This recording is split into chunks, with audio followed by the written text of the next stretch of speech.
We're here today to talk about writing for well-being. I'm Dr. Rebecca Crane-Okada, Program Manager for the Margie Peterson Breast Center here at Providence St. John's Health Center. And I'm happy to welcome our featured participant today, Nancy Spiller. Nancy is a freelance writer, author, and instructor, has published many features and essays in a variety of magazines and newspapers. She's also the author of a memoir titled Compromise Cake, Lessons Learned from My Mother's Recipe Box, a novel called Entertaining Disasters, and has another novel in progress entitled Columbia Drive. She's also an instructor in the UCLA Extension Writers Program. So welcome, Nancy. We're glad to have you today. Oh, thank you. I'm happy to be here. We're going to talk a little bit. I'll give you some background on writing. Why are we talking about writing and breast cancer? Partly because many people have had a journaling practice and may turn to that in a time of stress. We also know that writing is one way to express what sometimes is not expressible otherwise. And writing is another way to decompress or release what is being held inside. Writing is also a way to create something for oneself or others. And we know from research that there are several benefits of writing, such as placing traumatic or stressful life events in some perspective. There's been work looking at people who migrate, immigrate, travel, childhood sexual abuse for writing as healing, victims of war or violence, including domestic violence, writing may have benefits there. And certainly in medical illness, cancer being one of those areas, especially breast cancer, where writing has been evaluated for its benefits in dealing with stressful emotions. And then most recently with the COVID-19 pandemic, there is a group of writers who are looking at how writing has helped people cope with the COVID-19 pandemic. And I will note here that we will have references available on the web for you to browse at your leisure, including some that I've mentioned in this particular slide. Writing may help with reducing distress symptoms such as anxiety and depression. There may be some benefit to the immune function. It has been shown to improve quality of life. It may help people gain a sense of control over one's experience. It may be helpful in finding strength in telling your own story. And in breast cancer, there's some evidence that it helps women integrate an altered body image or sense of self after breast reconstruction. So when we think about writing, what do we mean? I think many of us think about writing from a professional perspective and have been challenged in our careers to learn how to do that. But journaling is one form of writing, as is diary keeping. Many of us as children kept a diary. That may be for reflection on the experiences of the day or one's life. It may be simply recording events of the day. Writing can be poetry or prose. Bibliotherapy is an area of research where people are given guided but self-directed workbooks, often with writing prompts to experience learning as well as expressing feelings associated with illness. And then Pennybacker and Beal have done a great deal of work in looking at expressive writing, which is writing generally about thoughts and emotions regarding traumatic life experiences.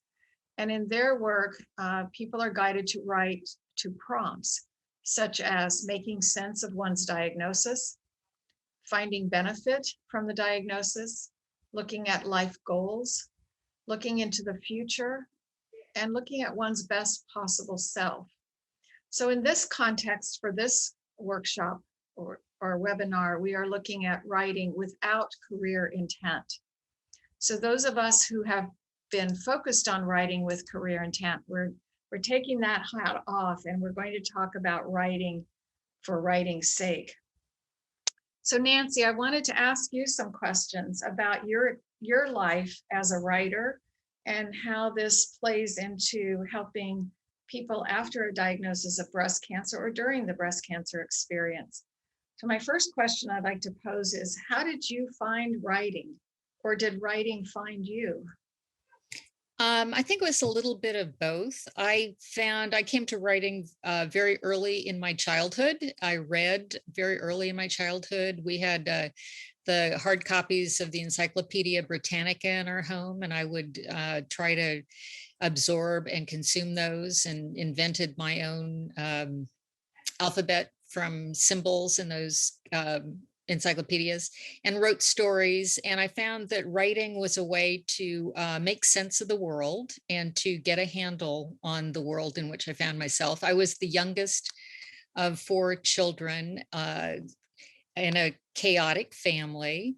And so I was born to be an observer, and writing gave me the outlet for my observations and my feelings and thoughts about that experience. I went to college and I studied English, and I was friends with and mentored by people at magazine that was in San Francisco at the time.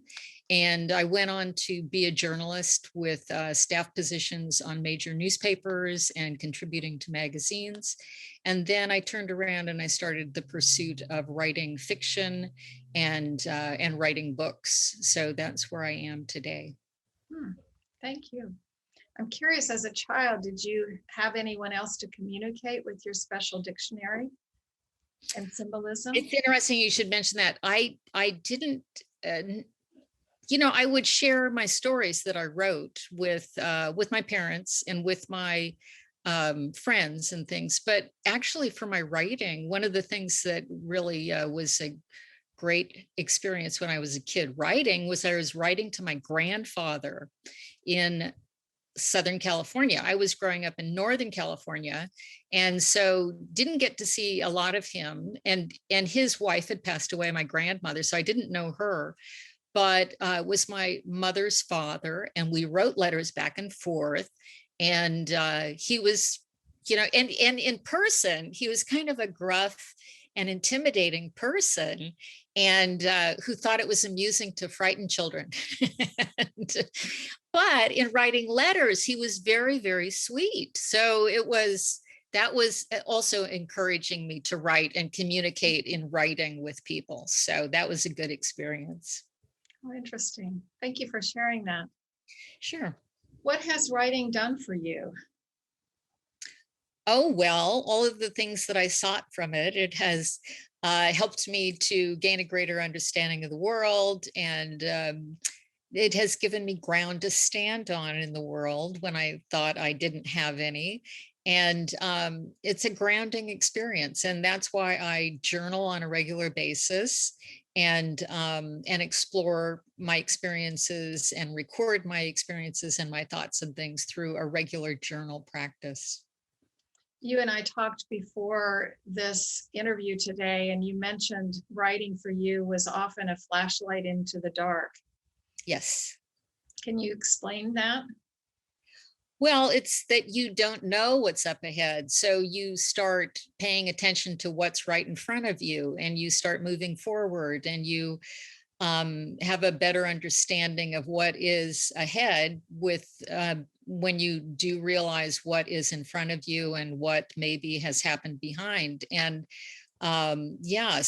so writing is very much a flashlight into the dark, and helping you to see ahead and see what's around, and making things less frightening and less of a concern than they otherwise might be. Hmm. And I also wanted to go back to what you said, writing for you has been a grounding experience. Can you explain what that means? Again, it's to make you feel solid and settled in what can be a chaotic world, and a world that is the speed of change is just increasing on a daily basis. And it helps you know where you're coming from and where you are and where you might be going. And recently I read David Sedaris kept a journal he's kept journals for decades. And he also pointed out that it's great, a journal and writing these things down is a great way to settle arguments. Mm, Because he can go back and he can see what was actually said that day back 7 or 8 years ago or something. So I mean, it's just it can be amazing to remind yourself of what happened years ago, and see where you've gotten yourself to today, and give you hope for where you might be going in the future. mm. Thank you. Sure. And what interests you about writing for those living with or beyond a breast cancer diagnosis? Can you talk a little bit about that? How does this blend for you? For me, it is a personal experience. I was diagnosed with breast cancer in December of 2019, and I was lucky to get diagnosed very early on. So I was able to be treated simply with a lumpectomy and with targeted radiation.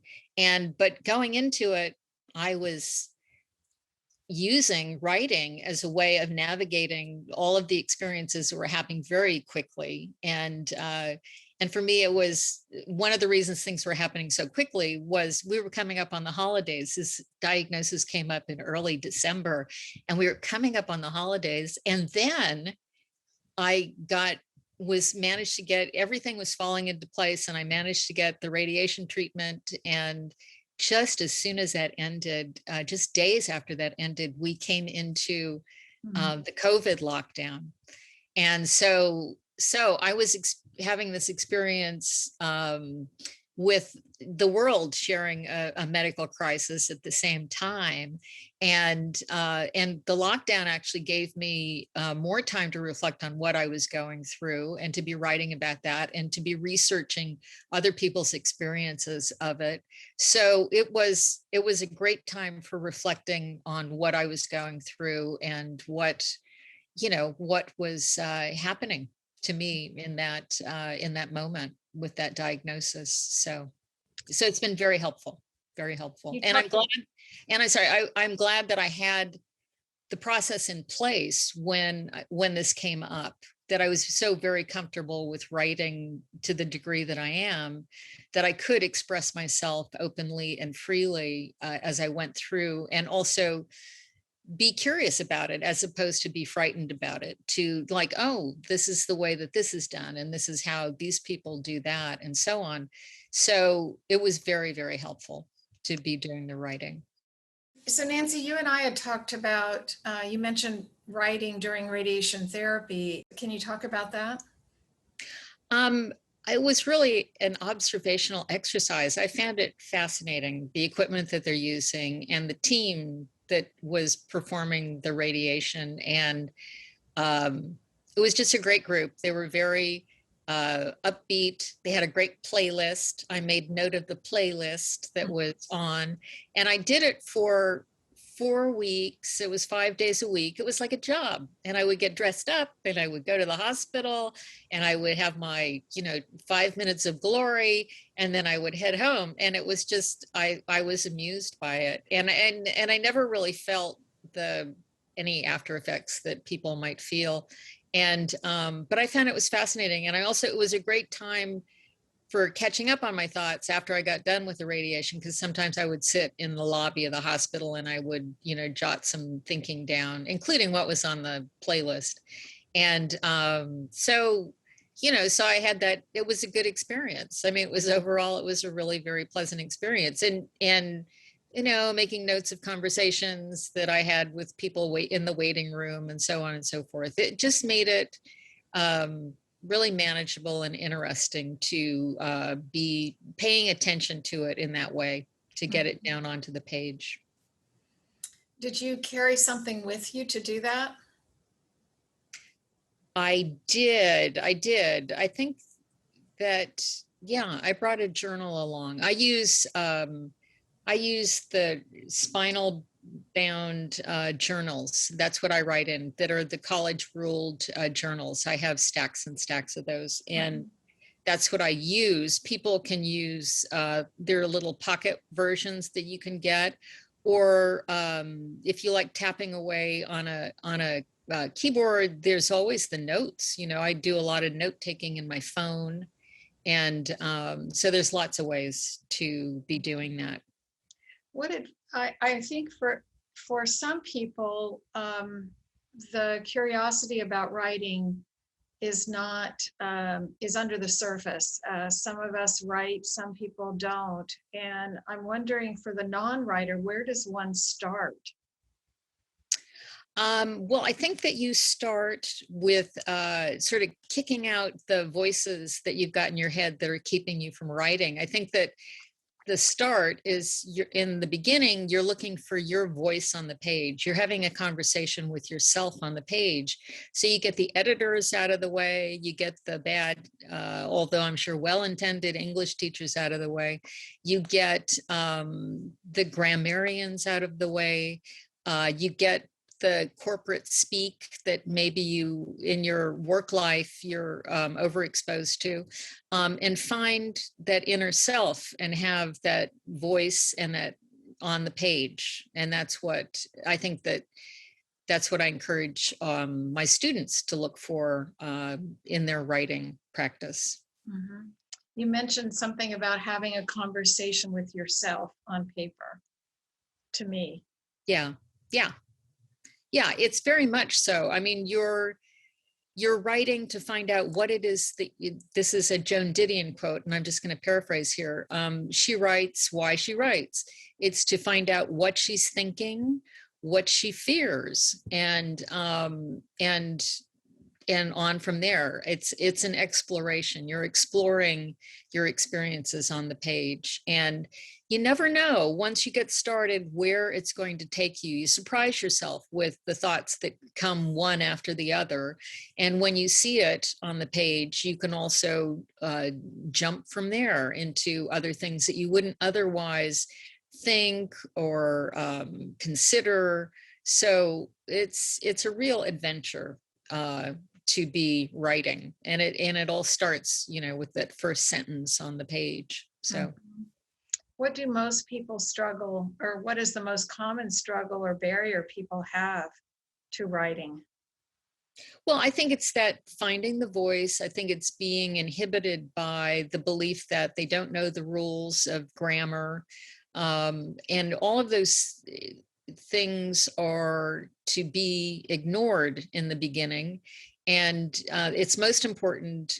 I encourage free writing for any prompt in the beginning, and for writers who are just getting started to do free writing and to not edit yourself, not worry or think about the rules, and just get that voice clear in your head. I mean, you talk to yourself in a certain way and a certain rhythm and a certain vocabulary in your head. Get that onto the page, and that's the start. And you can revise after the first draft. You can revise to whatever degree you'd like to take it in, but it's important just to get it out there to begin with. Mm-hmm. So do I need to revise it? Not if it's just for yourself, but you can, in first draft writing, you can look over what it is that you have found, what you've discovered, and maybe you want to think about something over in that corner a little more. So you're going to write about it some more, and you're going to shape your thoughts about it more. That's the revision. And if you're looking for an audience and you're looking for an outlet and you're looking to publish, you do revise. You revise even more. But for yourself, you can do a moderate amount of revision just to further sharpen and clarify your thoughts about something that you've been writing about. Mm-hmm. And if you're a person who feels like you never learned how to write, or you don't like your handwriting, or you just find yourself saying, I don't know what to say, what advice do you have to those of us who might have some reluctance to even begin? Yeah, well, I think that is a common concern. People look at that blank page and they can get paralyzed by it. And it's, again, it's free writing is what I encourage. And you just say what it is that's going on in your head. And if it's repetitive nonsense, then just write that down. And Pennebaker, in his thoughts about expressive writing, he encourages people to write for 15 to 20 minutes on a daily basis. And my journal practice began really with the aid, the regular practice. I mean, I journaled before this, but the regular practice began with Julia Cameron's The Artist's Way, and her encouragement is to do 3 pages and to do 3 pages on a daily basis. So that's page number versus time, writing time. And once you just commit to those 3 pages, you will just shock and amaze yourself as to where you can get and how far you can get in that amount of time. And if you do it on a regular daily basis, you start looking forward to it. You have thoughts that you're saving for that moment that you're going to be writing on the page. And it becomes a great exercise, and your writing muscles develop when you do that, when you commit to a regular practice of doing it. I like the idea of having writing muscles. Yes, we have our writing muscles. I can imagine little tiny pieces of paper versus very large pieces of paper. And I know I have been in workshops where people say, select a paper you really like, select a pen you really like. Any tips or pointers there? Well, that is so funny you should mention that. I do have my pens, and I will show you my pens. And so these are my pens. This is the Bic roller point, I think it's called. It's I get refills for this, and I buy them by the box, and I can refill them. I don't have to throw them away when they run out, and they run out. It's amazing how many pens I've run through, and I won't even show you how many volumes of journals that I've got, but they're all of great value. And so they're great value for writing material, but this is one of my favorite pens. And this is actually the only pen I really feel comfortable writing because it feels so right in my hand. And it's small, it's thin, and it's a fine point, and it's black ink. And that's what I realize is my preference. Another thing that is a little ritual, I mean, it's nice to have little writing rituals, and a good writing ritual is a cup of tea. And I can sit down with a cup of tea and it can just throw me right into the mood. Another thing about the writing ritual is where to do it, and choosing possibly the same place to do it on a regular basis. The couch behind me is a favorite place to be writing. I have had that couch for, I'm not going to tell you how many years now and how many different places it has gone with me, but it's like my magic couch. And in bed is a good place to do it. And Pennebaker talked about doing it in the evening before you go to bed, that you would sort of like unload, the repetitive thoughts and the things that were sort of circling around in your mind and put those down onto the page. My experience, just show you how different everybody's experience is to do it in the morning. That's when I wake up, and that's when I feel that I've got stuff from the day before. I've got dreams that I want to write down and contemplate. And so the morning is a good time for me. And I think actually Julia Cameron was into doing it in the morning as well. So there's a variety of ways that it can be done. It's whatever way fits for you. And again, you said about the size of the page and the kind of paper. Again, I just use that college rule, but I can see, that people would really enjoy making it a very special experience to have high quality paper and a handsomely bound notebook or something. For me, that always, I'm loath to mar a really precious notebook. So I like that I take my spiral bound notebooks, and I date and, all of that, the pages that I'm doing, and I organize them by year in a ring binder. So that's what I have is I have my ring binders, and I know, and I'm not the only nutcase that does this. I mean, I know other writers that do it as well. And again, it's a great resource for material, for settling arguments, and just for knowing where you've been, where you are, and where you might be going. So yeah, so that's some methods that I can recommend to people. Another question comes to mind, Nancy. Some people are more artistic and like to draw or paint or color. And I'm wondering if you have any experience with integrating art into the journaling. Yes, I do, because I'm also an artist. And the painting above the magic couch is of a deer carcass, the skeleton that I found in my new neighborhood when I moved here. And anyway, so I have some paintings back there. And my memoir, Compromise Cake, I illustrated that with gouache paintings that I did. And I definitely highly recommend for people who like to do that to take a sketchbook, which I've also got a ton of sketchbooks, and to be drawing and writing the text, the experience that you're having in that moment, or just take notes of. I mean, I do this a lot when I go to art exhibits, is that I will, make a rough sketch of whatever it is that I'm looking at, and make notes of the wall text or my thoughts about the work of art, or that, and so on. And it's perfect for any kind of experience you're having. If you're going to a hospital visit and you're sitting in the lobby, you can sketch people all day long that are going through the lobby. So yeah, I definitely recommend art as a practice in a way of getting a handle on the world that you see around you. Mhm. And getting back to, thank you, Nancy, getting back to the breast cancer experience, I wonder for you, if there were stressful or more difficult moments that surfaced for you, and what you might suggest for someone else who's curious about the experience of writing and might have something that is disturbing them that comes up. Well, I personally believe that if something is disturbing you, one great way to deal with it is to be writing about it.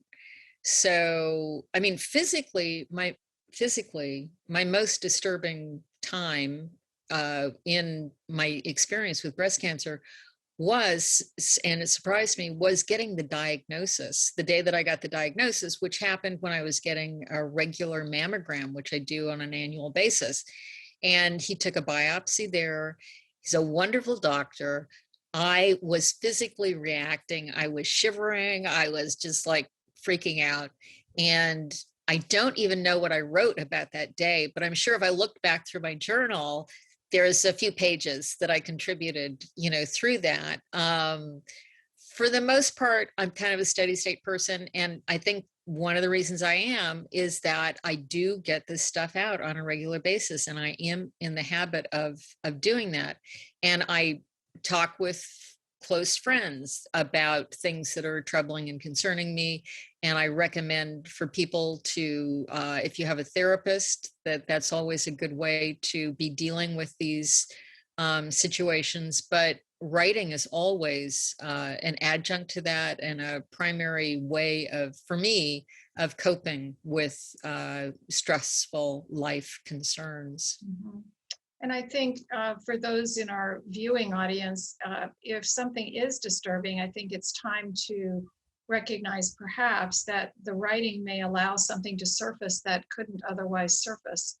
And seeking help with that is a very natural and supportive thing to do. So whether that's finding a therapist, talking with a social worker on the team, or exploring with your nurses and your physicians, um, what resources might it be available for help with continuing negative or concerning thoughts. It also may be a way for a person to reflect on information gaps. It could be that something is surfacing and over again because there's a lack of information to clarify questions. So that may be another informative experience or outgrowth of the writing.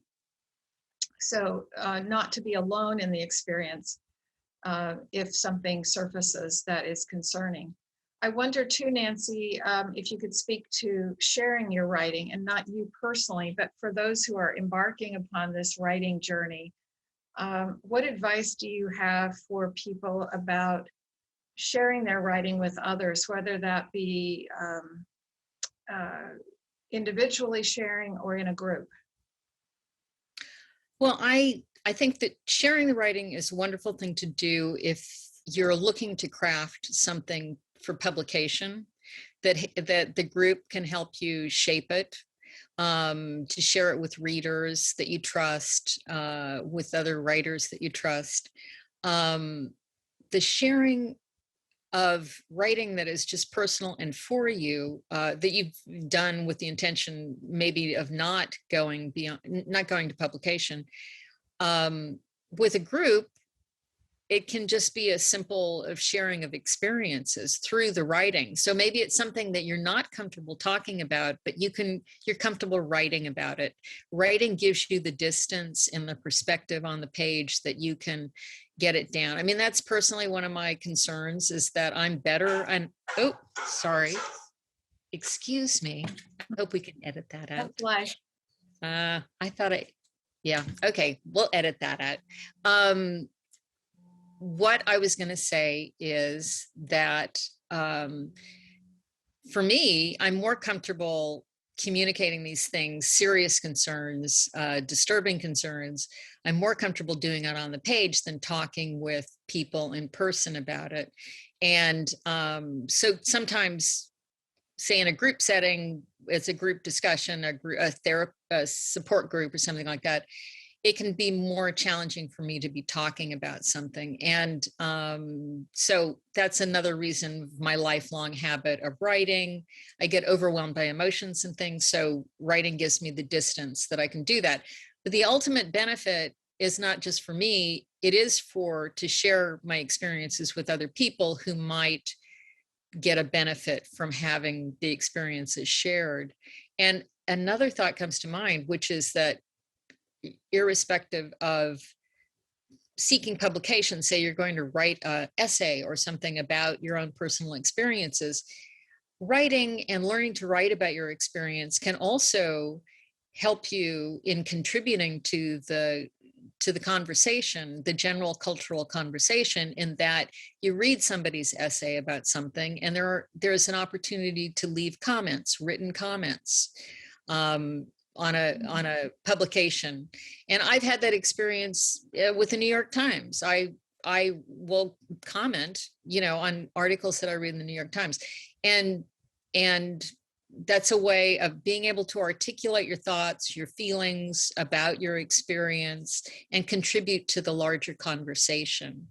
And you feel good about that you can participate in the larger conversation. It's not just you going through that experience. So that would be what I would say about that.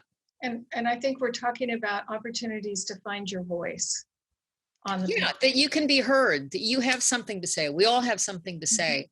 And a lot of times women are the least heard, and the least and the most easily dismissed, overlooked, not taken seriously.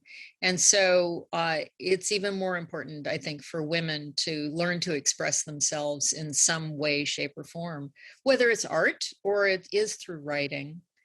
And writing can give you the strength and the power, the empowerment to speak up in public, or speak up to someone who you feel like you need to take a stronger stand against, than just even talking with your doctor. Not that you need to take a strong stand against your doctor, but you can be intimidated by people in the medical field. So it can help you gain the strength that you need to have those conversations, those tough conversations you don't know how to exactly have. And I think one of the things we try to do here is encourage our patients to write down their questions and make sure that we can address them. And I think sometimes that even is intimidating to people, to think that they can't formulate the questions. And I think there's no silly question, and it's getting it down on paper again to say, this is a question I have, and you may have already told me the answers to this. But again, that's a way of writing, is asking your questions on paper. And a way of revision is that you ask the question on paper and maybe it's not direct enough, and you have to be more direct to get the answer that you're really looking for.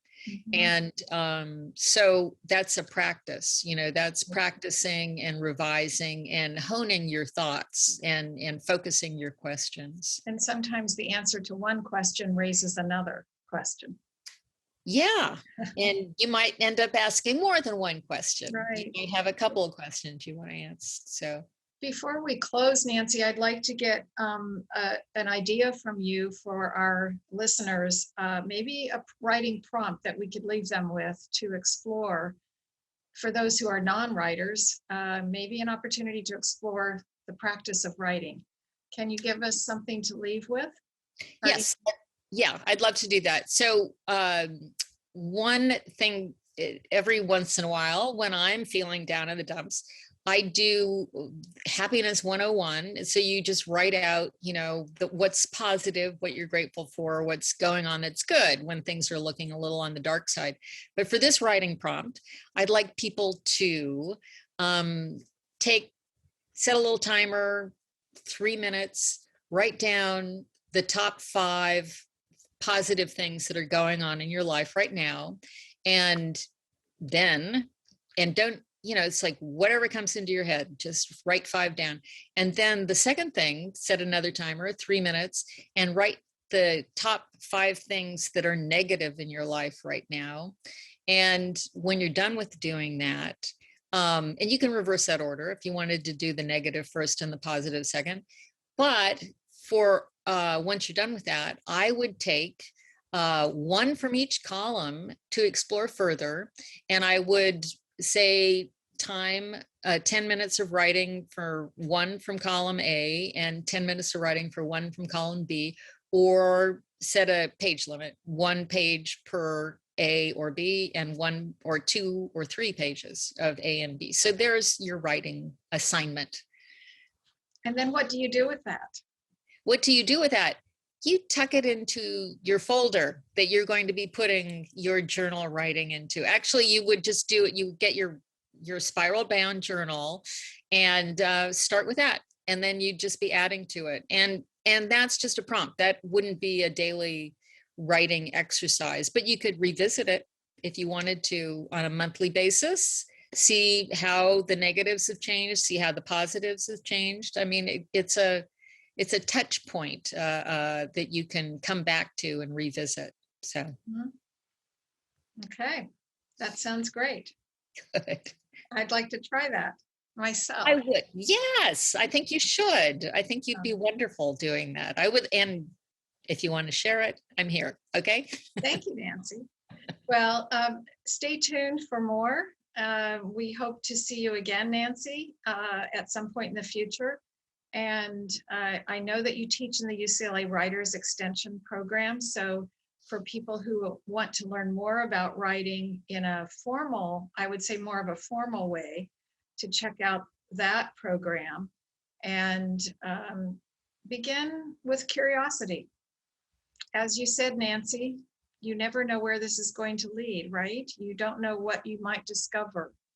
About yourself, about the world. It's a great adventure. Okay. And please check out the resources that will be posted on this site. And for more information, our contact information will be there as well. Thank you again, Nancy, for your time and this energetic presentation. Oh, well, thank you, Rebecca. It was my pleasure. I really enjoyed it. Okay. Bye for now.